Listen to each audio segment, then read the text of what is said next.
क्योंकि कुलदीप सिंह सेंगर का केस एक ऐसा केस है जिसमें इंसानियत तो क्या, हैवानियत भी शर्मिंदा हो जाती, जानवर भी शर्मिंदा हो जाते। इसीलिए मैं क्योंकि इस जुडिशल सिस्टम का, इस जस्टिस सिस्टम का मैं भी हिस्सा हूँ, मैं शर्म से सर नहीं उठा पा रहा हूँ। इस देश का संविधान बाबा साहब डॉक्टर भीमराव अम्बेडकर ने बनाया था, उसकी एक प्रकार से सबसे नृशंस हत्या होने का गवाह बना हुआ हूँ। मुझे इस बात को कहने में कोई गुरेज नहीं है कि मैं अपने आप पे शर्मिंदा हूँ कि इस केस में, एक ऐसा केस जिसके बारे में सुप्रीम कोर्ट ने सुओ मोटो कॉग्निजेंस लिया था, मैं इतने दिन तक बहस करने के बाद भी नहीं समझा पाया। मैं अपने आप को सबसे बड़ा फेलियर मान रहा हूँ इसमें। मैं ऑनरेबल जज साहबों को, दो जज साहब थे इसमें, ये समझाने में नाकाम रहा कि ये व्यक्ति जो एक बच्ची का, जो कि उसके एक तरीके से बेटी के समान है, क्योंकि ये उसको बेटी की तरह ही बोलते थे, ये जिसको वो दादा बोलती थी, उसका रेप करता है इस बच्ची का, वो रेप की शिकायत ना करे, उसका गैंग रेप करवाता है, उसके बाद वो बच्ची और उसका परिवार कंप्लेंट ना कर दे, उसके चाचा को अरेस्ट कराता है, उसके पिताजी को अरेस्ट करवा के थाने में इतनी पिटाई होती है कि उसके मारा जाता है। उसके बाद सुप्रीम कोर्ट कॉग्निजेंस लेती है, तब कहीं जाके उसकी एफआईआर दर्ज होती है। एफआईआर दर्ज होने के बाद भी वो केस लड़ने अपना अदालत जा रही होती है, तो उसका और उसके परिवार वाले जिस गाड़ी में थे उसका एक्सीडेंट कराया जाता है इसी कुलदीप सिंह सेंगर द्वारा, और ये ऑलमोस्ट मर गई थी बच्ची। तो हम ये समझाने में कामयाब नहीं हुए जज साहब को कि ये व्यक्ति दया का पात्र नहीं है। इतनी दिन लंबी बहस करने के बाद हाई कोर्ट ने क्या आधार दिया, किस आधार पर उनको बेल दी है, कुछ तो कहा होगा ना दिल्ली हाई कोर्ट? दो मुख्य आधार हैं। पहला मुख्य आधार ये कि हाई कोर्ट के पास समय नहीं है इस अपील को सुनने का। हालांकि इसके जवाब में हमने ये बहस की, ये जजमेंट में लिखा है, हाँ ये जजमेंट में लिखा है कि हमारे पास समय नहीं है। समय नहीं है क्योंकि हमारे पास काम का इतना लोड है, इसलिए इसकी अपील सुनवाई करने का टाइम नहीं है हमारे पास, और इसलिए क्योंकि टाइम नहीं है, इसके मौलिक अधिकारों का हनन हो रहा है कि इसको, हालांकि इसका सज़ा हो चुकी है लेकिन फिर भी इसके मौलिक अधिकार हैं, हम इसकी अपील नहीं सुन पाएंगे, इसलिए हम इसको बेल पे छोड़ देते हैं, सस्पेंशन कर देते हैं इसके सेंटेंस की। एक वजह ये। दूसरी वजह ये दी गई है कि ये व्यक्ति, हालांकि इसने ये सब कार्य किए हैं पहले, मगर ये आगे क्या करेगा इसकी क्योंकि संभावना ही है ना, आगे की बात तो कोई ऊपर वाला ही जानता है और तो कोई जानता नहीं, तो हम संभावनाओं के बुनियाद पे इसको क्यों बेल के राइट से, या जो राइट नहीं है अब, इस हम दया करने से क्यों महरूम रखें, इसके ऊपर दया हम क्यों ना करें, इसलिए हम दया करते हैं। हालांकि इसका बैकग्राउंड भी है, और हालांकि हम, मेरी यानी कि विक्टिम के वकील की ये बात भी सुनने को तैयार नहीं है कि हम कह रहे थे कि आप, इससे कम समय लगेगा अपील सुनने में। हाँ उम्र कैद थी, फिर भी क्योंकि उम्र कैद के लिए ये बोल दिया कि क्योंकि 14 साल की उम्र कैद मानी जाती है, इसलिए आधे से ज़्यादा जो है सज़ा हो चुकी है, तो कानून में प्रावधान है कि आधी जिसकी सज़ा हो जाए तो उसको छोड़ा जा सकता है अगर कोर्ट उसके ऊपर दया दिखाए तो हमने दया के खिलाफ इतनी लंबी जो बहस की थी वो हम समझाने में कामयाब नहीं रहे। कोर्ट ने इसको इन सब एक्टिविटी के बाद भी दया का पात्र माना, ये हमारा फेलियर है, मैं इस बात को तस्लीम करता हूँ। तो क्या अभी जेल में रहेंगे या फिर बाहर आ जाएंगे? नहीं, अब जेल में रखने के लिए एक मुकदमा बाकी है, लेकिन वो एक फॉर्मेलिटी है, क्योंकि डिवीज़न बेंच की जब बेल हो गई तो वो तो सिंगल बेंच है। ये केस इतना क्लासिक केस है कि एब्स्टीन फाइल इसके सामने ज़ीरो है, और एक बच्ची का केस है, ऐसी लाखों बच्चियों के साथ रोज़ होगा अभी इस जजमेंट की वजह से। इससे समाज में क्या मैसेज जाएगा जब कुलदीप सेंगर जैसों को बेल मिल जाएगी, तो क्या मैसेज समाज? इससे मैसेज ये जाएगा, किसी भी बच्ची के साथ ऐसा होता है तो उसको पुलिस के पास जाना ही नहीं चाहिए, वरना उसकी और प्रताड़ना होगी, वो उसका गैंग रेप होगा, उसके पिताजी को मारा जाएगा, उसको खुद मारने की कोशिश की जाएगी, और सुप्रीम कोर्ट स्वतः संज्ञान लेने के बाद भी उसे बचा नहीं पाएगी। इसका मैसेज ये जाएगा एक छोटी बच्ची के ऊपर। इसलिए मैं कह रहा हूँ ना, जो पीडोफाइल्स हैं, जो बच्चों का यौन शोषण करते हैं, उनको सबसे बड़ी छूट और हौसला आज इस बेल के बाद मिलेगा, क्योंकि कुलदीप सिंह सेंगर का केस एक ऐसा केस है जिसमें इंसानियत तो क्या, हैवानियत भी शर्मिंदा हो जाती, जानवर भी शर्मिंदा हो जाते। इसीलिए मैं क्योंकि इस जुडिशल सिस्टम का, इस जस्टिस सिस्टम का मैं भी हिस्सा हूँ, मैं शर्म से सर नहीं उठा पा रहा हूँ। सरकार कुछ इस पे करे, क्योंकि सरकार तो कहती है बेटी बचाओ बेटी पढ़ाओ, तो क्या कुछ आगे आएगी? कुलदीप सिंह सेंगर के हवाले करने के लिए बेटी बचानी है तो सरकार, उत्तर प्रदेश सरकार हो या केंद्र सरकार हो और या सीबीआई हो, सीबीआई के खिलाफ तो जज साहब ने नीचे के अदालत में फाइंडिंग दी है कि इसने पूरी ताकत लगाई कि कुलदीप सिंह सेंगर को बचा कैसे लिया जाए।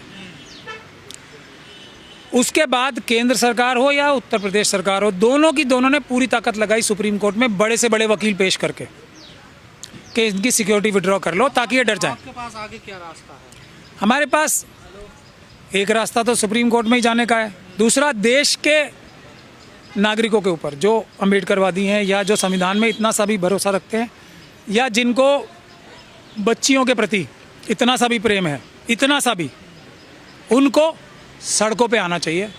निर्भया जो कांड था वो इसके सामने इतना सा भी कांड नहीं था, क्योंकि निर्भया की तो जो भी हुआ एक ही दिन हुआ ना उसके साथ, इसके साथ, इसके पिताजी के साथ तो 2 बार इसके साथ हुआ, 3 बार इसके साथ हुआ, बल्कि इसको मारने की भी कोशिश की, ट्रक चढ़ाया गया, इसके पिताजी को मारा गया, इसके साथ गैंग रेप हुआ, इसके साथ रेप हुआ। और निर्भया को जो व्यक्ति ने किया वो उसके पिता जैसा नहीं था, उसको वो दादा नहीं बोलती थी, इसको दादा बोलती। कोर्ट ने यह भी शर्त रखी है कि जहाँ पीड़िता रहती है 5 किलोमीटर के आसपास दायरे में आप नहीं जाओगे। क्या मतलब? मैंने आपको बताया ना, इसीलिए तो मैं बोल रहा हूँ कि ये मेरा फेलियर है। मैंने इतनी अच्छी तरीके से ये बात कई दिन तक समझाई कि ये व्यक्ति, इसके ऊपर कोई भी कंडीशन लगा लो, ये तो जब एसएचओ से, पुलिस के अधिकारियों से ये काम करवा सकता है, इसको खुद अपने हाथ से थोड़ी करना है। इसके बाहर आने से तो ये हो गया कि मेरे साथ अब पूरा सिस्टम मेरे साथ है, ये मैसेज गया है अब कि जो अपराधी इसके कहने पे बच्ची को मारेंगे, बच्ची का अपहरण करेंगे, इसके परिवार वालों के साथ जो भी करेंगे, जो ये कर रहे हैं, आज तक भी कर रहे हैं, वो डरने की ज़रूरत नहीं है, पूरा सिस्टम मेरे साथ है, ये मैसेज गया है आज।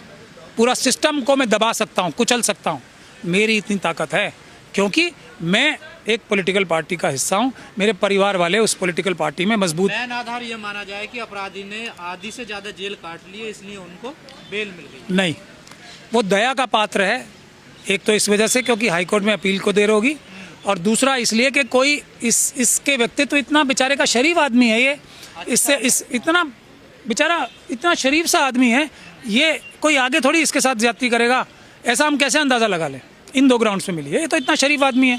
इस मामले में 4 लोगों की मृत्यु हुई थी कुल, तो बाकी भी मामले चल रहे हैं या वो खत्म हो जाएंगे अभी? सीबीआई, एक केस में तो फाइंडिंग आई है ना, सीबीआई पूरी ताकत लगा के ये इन्वेस्टिगेशन करती है, ये मेरा इल्ज़ाम है उनके ऊपर, और ये फाइंडिंग भी है जज की कि किस प्रकार से इसकी मदद की जाए, किस प्रकार से इसे बरी कराया जाए।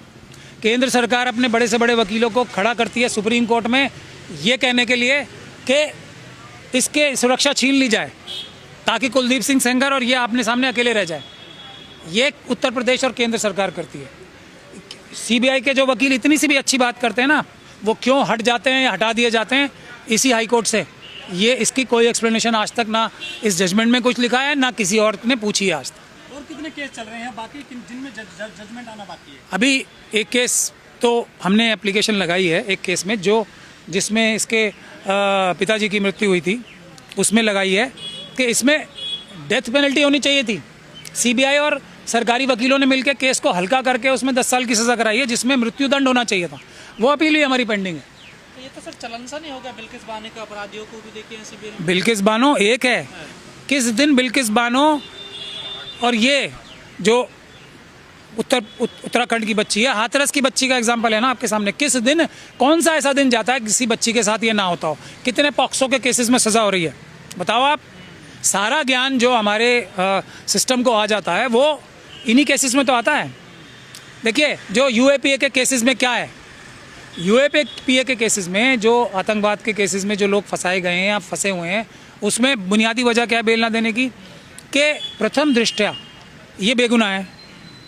ये इसमें मैं अपनी तरफ से नहीं, ये सबका माना हुआ बात है, लेकिन कानून में प्रावधान ये है कि प्राइमा फेशि, प्रथम दृष्टया ये बेगुनाह नहीं लग रहा, प्रथम दृष्टया, हालांकि ये बेगुनाह अभी कानूनी है, प्रथम दृष्टया नहीं लग रहा, इसको इसलिए बेल नहीं मिलनी चाहिए। कुलदीप सिंह सेंगर के केस में क्या है, प्रथम दृष्टया ये अपराधी है, एक पूरा ट्रायल हुआ है लंबा, सुप्रीम कोर्ट के डायरेक्शंस पे ये दोषी है, मगर फिर भी इसे छोड़ देना चाहिए। क्या नेता होने तो का फायदा मिला है नेताजी को? नहीं, नेता होने का तो क्या, एक तो पुरुष होने का फ़ायदा मिला है, हमारा देश पुरुष प्रधान है, बाबा साहब के संविधान का उल्लंघन अगर करना हो तो महिलाओं के साथ और वीकर सेक्शंस के साथ सबसे पहले होता है। पार्टी के विधायक रहे हैं। सत्ताधार पार्टी के रिश्तेदार, अभी जो इनके रिश्तेदार हैं अभी भी सत्ताधारी पार्टी में बड़े बड़े ओहदों पे और इलेक्टेड लोग हैं। और ये उत्तर प्रदेश का चुनाव भी आ रहा है, समझ लीजिए आप। लोग कह रहे हैं कि मनुस्मृति से जजमेंट दिए जा रहे हैं, जैसे बहराइच में दिया गया है, कि यहाँ से गुंजाइश यहाँ भी हुई है क्या? मनुस्मृति का जो सबसे खराब वर्जन है, जो सबसे खराब इंटरप्रिटेशन है ना, उससे भी ज़्यादा खराब लॉजिक है इसका। ये इस जजमेंट की क्रिटिसिज्म है। मनुस्मृति जो सबसे बुरी बात कहती है महिलाओं के बारे में, उससे भी खराब लॉजिक देके ये जजमेंट दी।